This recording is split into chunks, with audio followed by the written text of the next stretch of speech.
আসসালামু আলাইকুম, পাপিয়া ব্লগস থেকে আবারও একটা ভিডিও নিয়ে চলে আসলাম। আশা করছি পুরো ভিডিওর সাথে থাকবেন।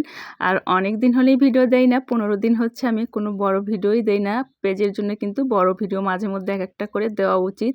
তো আসলে দেওয়াই হয় না ওইভাবে। গ্যালারিতে কিন্তু অনেক ভিডিওই থাকে, কিন্তু এডিট করা, ভয়েস দেওয়া, এইজন্য কিন্তু ভিডিওটা আসলে দেওয়া হয় না। আর রোজা থেকে আসলে ভয়েস দেওয়াটা একদম কেমন জানি লাগে, অনেক ক্লান্ত লাগে। সারাদিন রোজা থাকার পর ভয়েস দিতে ইচ্ছে করে না।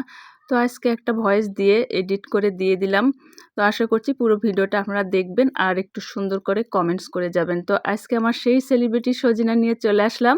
তো সেলিব্রিটি বললাম এই কারণেই, এইখান থেকে আমি একটা রিলস দিয়েছিলাম যে সেলিব্রিটি সজিনা আসলে বাজারে কিন্তু অনেক প্রচুর সজনা আছে, কিন্তু দামও অনেক, 200 টাকা কেজি আমাদের এখানে।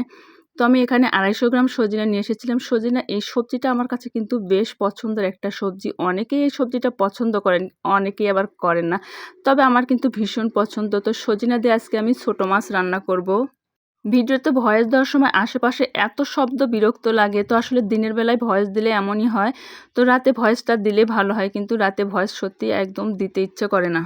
আপনারা কে, কে এভাবে ছোট মাছ দিয়ে সজিনা রান্না করে খেয়েছেন? তো এখানে আমি কিন্তু ছোট মাছগুলো ভেজে নিব। তো ভেজে রান্না করলে কিন্তু বেশ ভালোই লাগে। তো শুটকি দিয়েও কিন্তু মজা লাগে। তো আমি আজকে ছোট মাছ দিয়েই রান্না করেছি। আর আমার কাছে সবচাইতে বেশি মজা লাগে সরিষা বেটে রান্না করলে, একটু সাথে আলু দিয়ে মাখা, মাখা ঝোল করে রাখলে। তো এভাবে খেতে কিন্তু বেশি মজা লাগে আমার কাছে। তো আমি ভাবলাম আজকে ছোট মাছ আছে, ছোট মাছ দিয়েই রান্না করি। ছোট মাছ দিয়ে কেমন লাগে?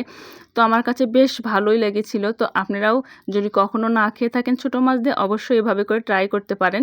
দেখবেন খেতে কিন্তু বেশ ভালো লাগে। তো আমি ছোট মাছগুলো আগেই ভেজে উঠিয়ে রেখেছি। আর তারপরে এখানে এই যে সজিনা ধুয়ে রেখেছিলাম, এগুলো দিয়ে দিয়েছি। সাথে আলুও দিয়েছি ঝুরি করে। আর আমরা যে মশলাগুলো দিয়ে রান্না করি মাছে, সেগুলো দিয়েছি। দিয়ে সুন্দর করে একটু কষিয়ে নিব কিছুক্ষণ। নেয়ার পরে এর মধ্যে আমি পানি দিয়ে দিব সজিনাগুলো সিদ্ধ হওয়ার জন্য।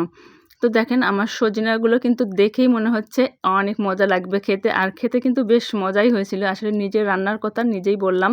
তো আপনারা তো খাননি, কিভাবে বুঝবেন? তার জন্য আপনাদেরকে একটু বললাম। তো সজিনা কিন্তু এভাবে করে রান্না করে বেশ মজাই লাগে। তো আমি আদা রসুন বাটাটা দিতে ভুলেই গেছিলাম। পরে আমি আদা রসুন বাটাটা অ্যাড করেছি, করে আবার সুন্দর করে একটু নেড়েচেড়ে ঢাকনা দিয়ে ঢেকে দিলাম। তো এভাবে করে কিছুক্ষণ রান্না করলে কিন্তু সজিনাটা সিদ্ধ হয়ে যাবে। আর এই সজিনাটা ঝোল আমি বেশি রাখবো না, একদম মাখা, মাখা করে রাখবো।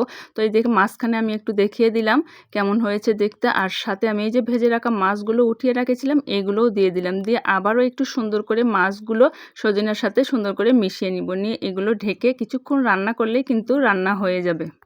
কয়েকদিন হলে দেখি সবাই বড় ভিডিও একটু বেশিই দিচ্ছে। তো আগে কিন্তু এত বড় ভিডিও ছিল না। যেহেতু আমার মনে হয় রিলস থেকে অনেকেরই কিন্তু ইনকাম আসতেছে না। তো আবার অনেকের আসতেছে, অল্প হলেও আসতেছে। তো এইজন্যই মনে হয় সবাই আবার বড় ভিডিওর প্রতি মনোযোগ দিয়েছে।